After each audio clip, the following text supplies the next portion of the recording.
Hello and welcome to a brand new episode of the Untold, ladies and gentlemen. It's the show you've known, you've loved for so many years now. We bring you a lot of amazing guests to talk with them, their journeys, their exceptional destinations, and the things that brought them here. Today we have Deville, who is an amazing personality. He's a director, cinematographer, photographer. I'm sure it's going to be an amazing episode, especially if you're on the artistic side of things. So with that in mind, stay tuned and enjoy the conversation.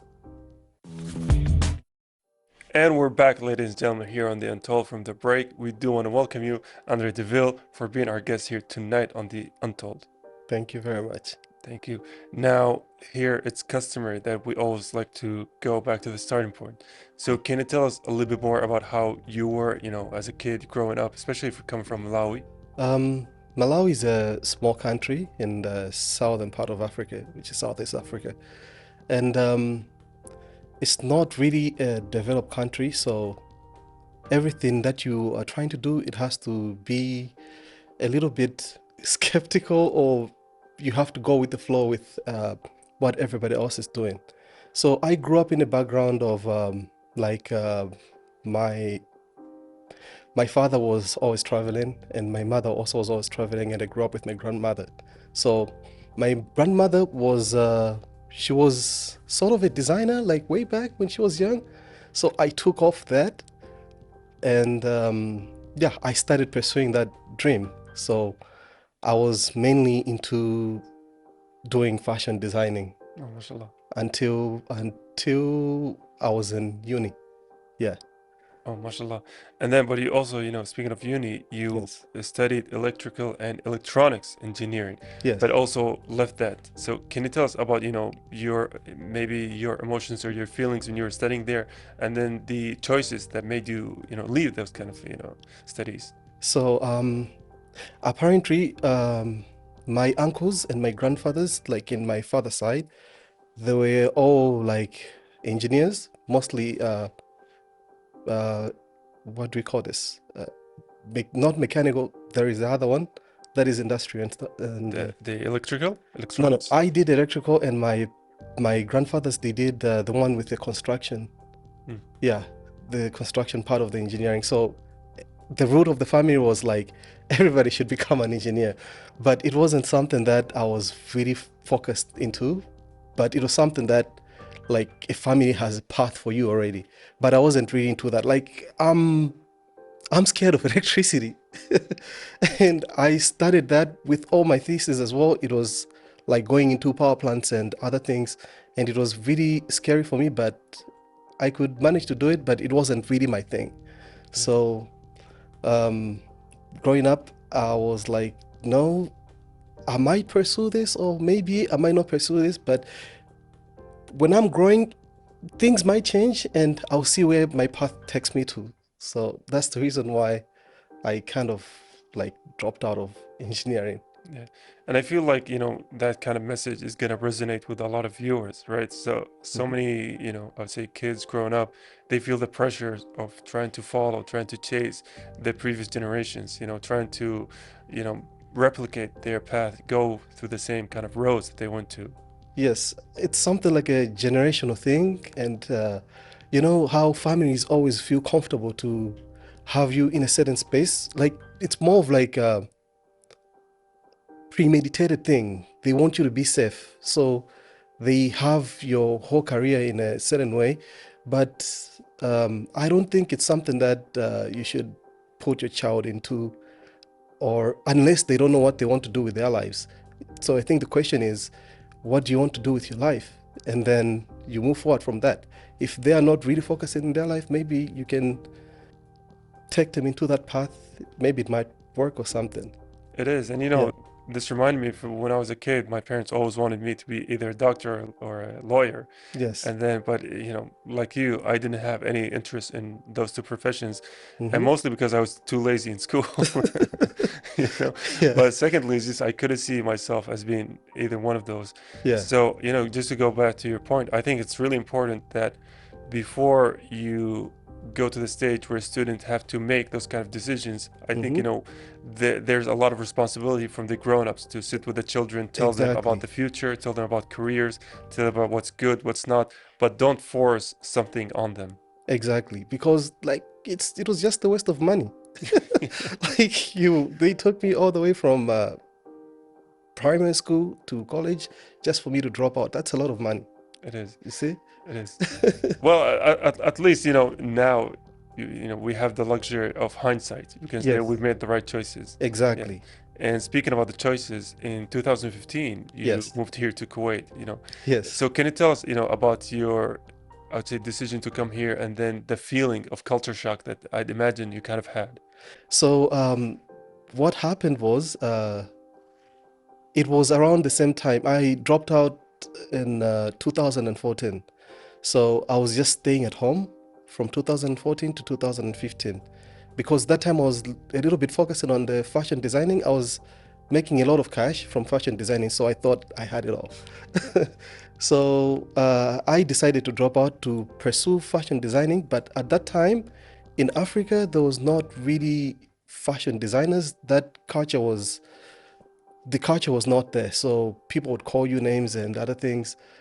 And but for me, I just wanted to be different and do different things, and I was already making money with that, so I felt comfortable that I can be able to pursue that even like on an international level.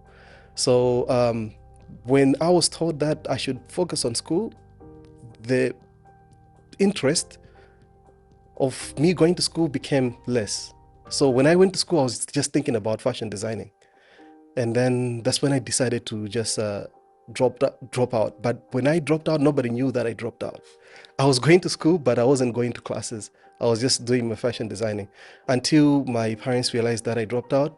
That's when they were like, okay, if you want to drop out, it's either you move out and find something that you want to do and live by that, or else if you want to stay in our house, you have to go back to school.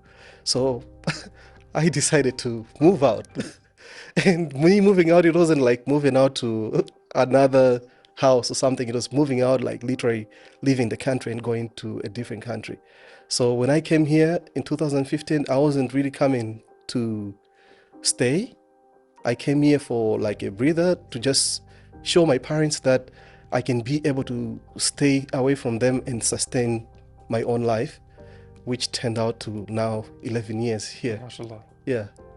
And you know, I think you know, can go on a completely different topic, but the motivation behind trying to prove to your parents that you've actually made the right choice is a great motivation for a lot of kids to have. You know, the idea to finally show them that you know, the choices that you made is successful, the choices you made were the right choices, and to Yes. see, you know, the fruition of all of your work is such an enjoyable feeling.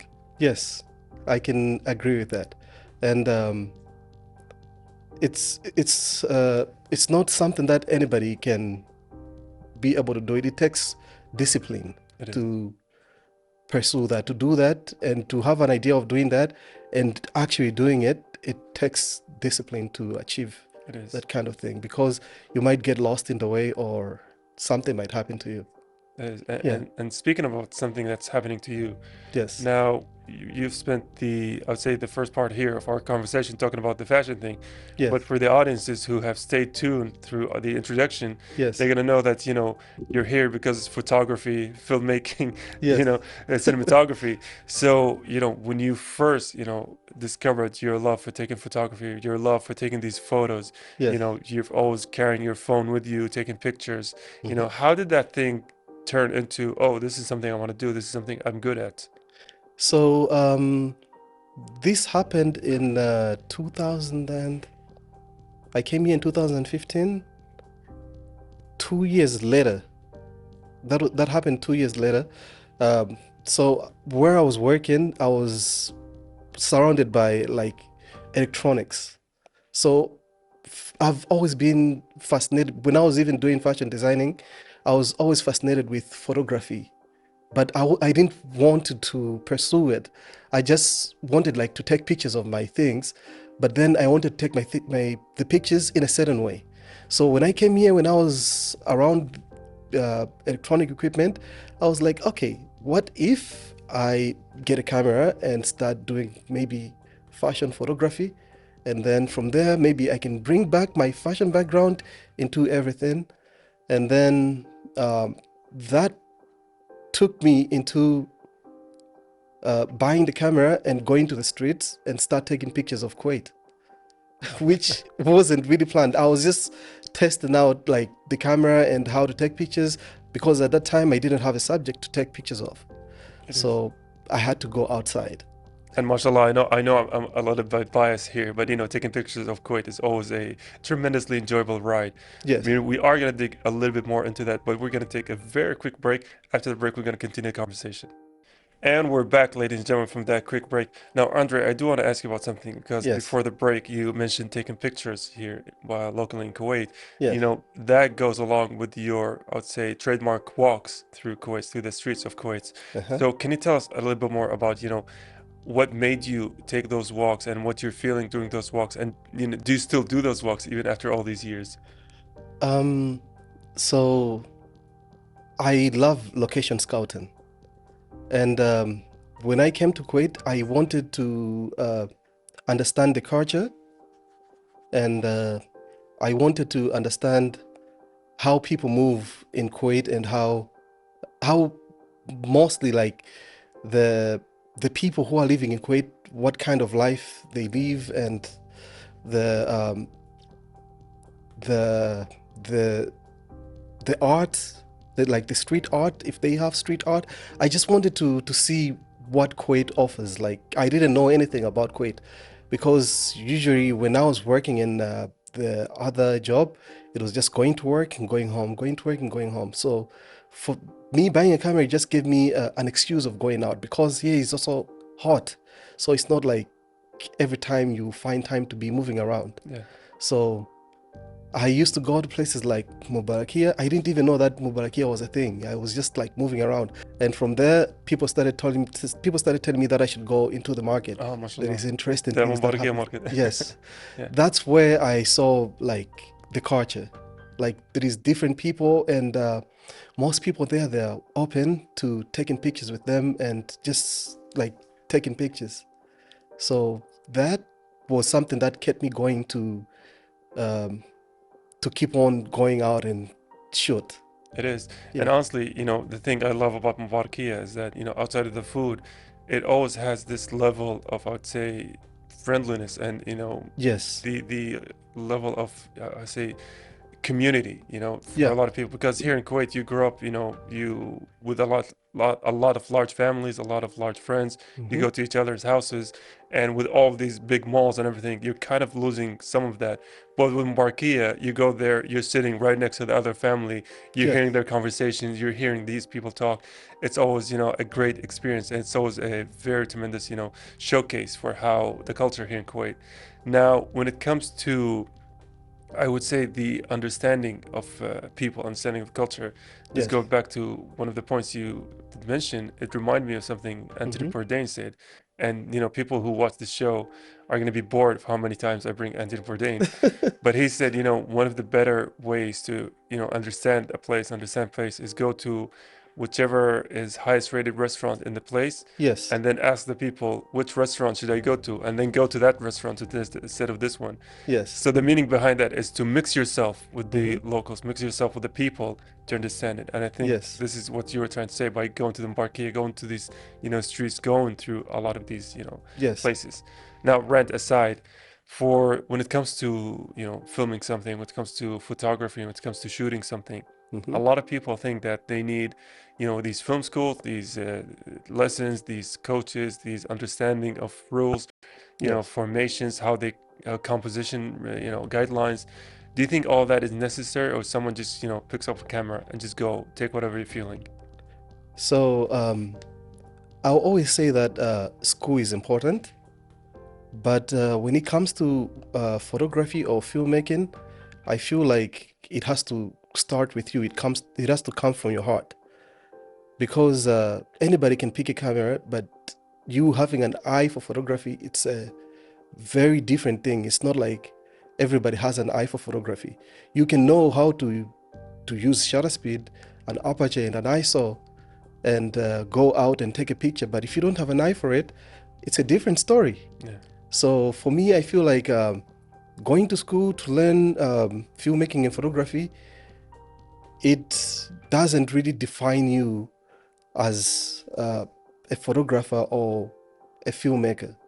I feel like if you learn more in the street and have an eye and you have like a structure of the way you tell your own stories, that is way more important than having degrees in filmmaking and photography, because pictures tell stories, videos tell stories. You need to have your touch.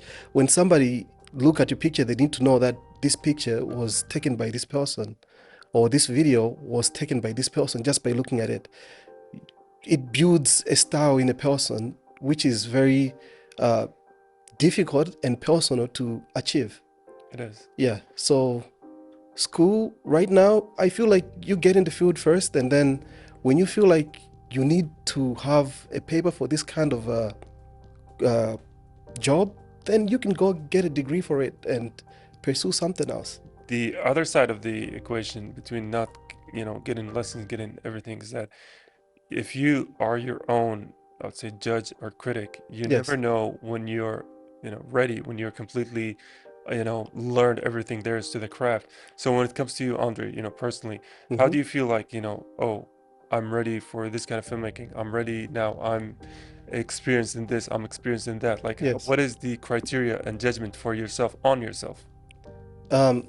So I surround myself with people that are honest with me, and I'm not that person who like goes outside to be looking for Information. Yes. I'm not that kind of person. I love filmmaking to the point that I'm always researching, and when I'm researching, I always try to come up with a project. So mostly these projects, I try to give them to clients. If they don't like it, I'll just do it anyways, and I'll tell my friends to look at it, and if it is not good, they tell me that it's not good, and if it is good, they tell me that it's good. Like recently, there's a film festival happening in Saudi Arabia in Yeah. December. I'm always around these kind of things. I'm always trying to get information about these things. So I've always wanted to submit a movie, and I've always wanted to work on a movie that I can submit to these kind of things. Recently, I just shot my first movie. Oh, mashallah. Yeah, but everything didn't go well Oh, because it was my first movie. I didn't want to include a lot of people to help me in this, because I wanted, when I'm failing, I should fail myself and I should know what I need, so that next time when I'm going to do something like that, I should know what help I need. So I took this film and I showed it to people. Everybody said it's nice, but it doesn't really tell the story that I was trying to tell. So now I know exactly what I need to do for me to develop a movie. So going back to your question, I feel like having people around you that can be honest with you and tell you that this is good and this is bad, it's very important. it is. And I think, the approach of removing what they call yes men out of your, professional endeavors is always the correct choice for it, because yes men are not looking for, the best product, but looking for just to make you feel right. Exactly. But your best product needs someone to be authentic, telling you, no, this looks bad, this looks this and that. And that's the best approach forward. With that being said, we are going to take a very quick break, ladies and gentlemen, but stay tuned.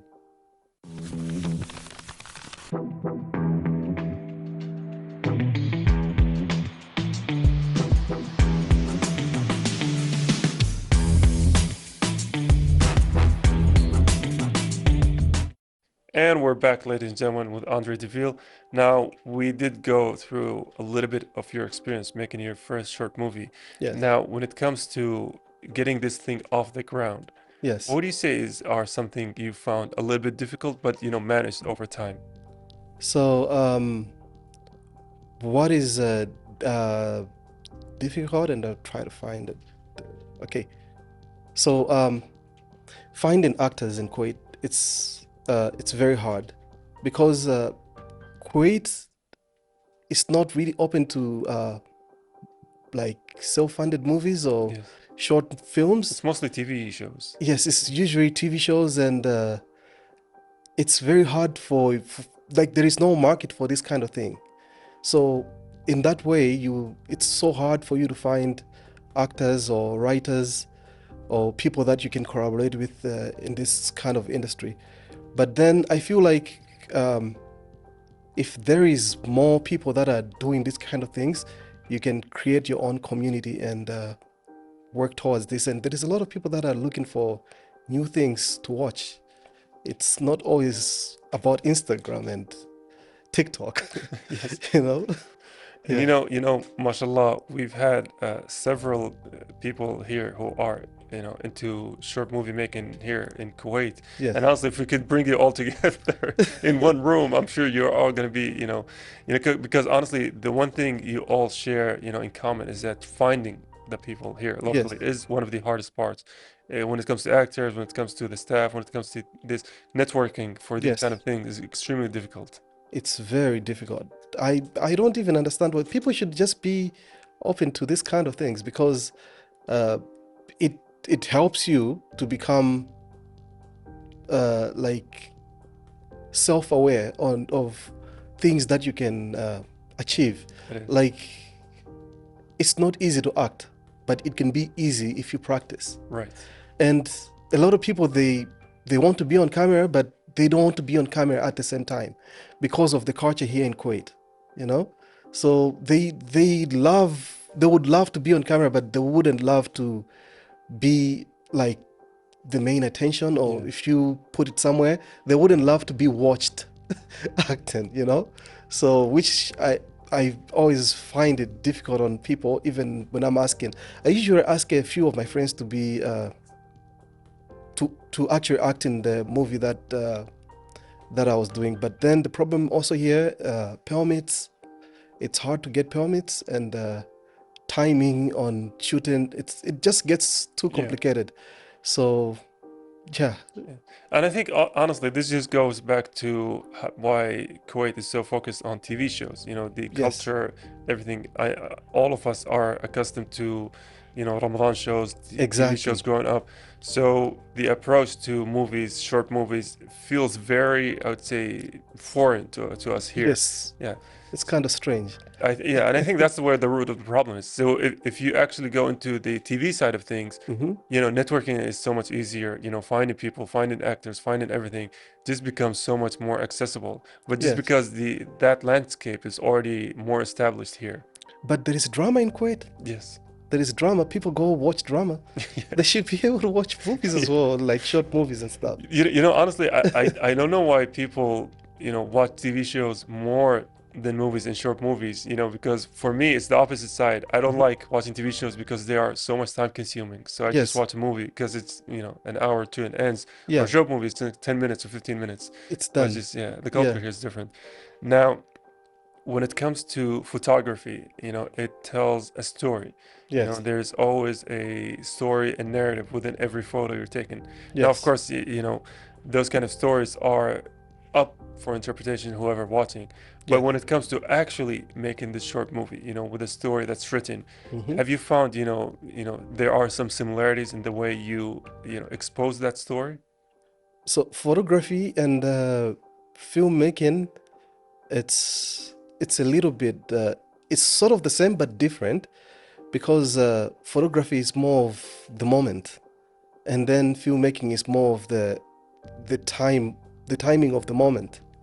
So taking pictures is very it becomes easier than framing video, because when like before, when I was framing my sets, I used to frame them like photographs. But then I realized that in filmmaking, you cannot frame them in that way unless you want to crop, or you want to do certain kind of editing on the video. So these days, I feel like making like shooting something, it's a little bit difficult, rather than taking the picture, because there is a lot of aspect that you have to look at, like the aspect ratio and how you want to deliver the story to the audience, because even the aspect ratio can tell different kind of stories. I mean, different kind of stories can be told based on a ratio that you want, or a format that you want people to view the subject as, It you is. know. So I find it as a little bit hard, but with practice it gets easier. And I think that's always the best approach, right? Take Yeah. those risks, get your hands, in the mud, Yeah. and all experience is gonna lead to a better one. Exactly. Now, because we are reaching, the tail end of the conversation, I do want to leave you with one thing, is that Yes. if you were to look, behind through all of your journey so far, Mhm. what would you say is one of the key takeaways, one of the key lessons you take with you across all of these years? For you to do something, you need patience, and you always have to go for what you want and just wait and work towards it. And also you need to have at least people around you that are motivating you to do that kind of, to pursue that kind of dream, because mostly what happens is, where you're coming from and where you're going, people always are going to help you from where you're going, Yeah. not from where you're coming from. Like if you're from like for me back home, it was hard for me to do a lot of things, and I can guarantee you, if I start doing fashion designing today in Kuwait, everybody's going to start buying my clothes. But back home, no. Yeah. So it's easier when nobody knows you. It's easier for you to pursue something rather than back home. So for me, I feel like if you have people around you that are helping you to, or that are mentoring you to pursue a certain kind of dream, it's always going to be much more better. It's a great, note to wrap the conversation on. Have patience and have that group of people supporting you. Yes. With that being said, Andre Deville, I do want to thank you for talking us through today's episode of The Untold. So thank you very much. You're welcome. Thank you. And thank you, dear viewers, for staying tuned. We're going to take a very quick break, but stay tuned after the break. Now, unfortunately, ladies and gentlemen, all things must come to an end. That was our talk with Andre Deville. Honestly, a lot of great insight. If you're into photography, if you're into cinematography, especially if you're into directing, understanding the role that people play behind the cameras, all of the wonderful staff that share you and bring you the amazing images that you're seeing. I hope you've enjoyed this conversation. You've gained something from it. But until the next episode, it's goodbye for now.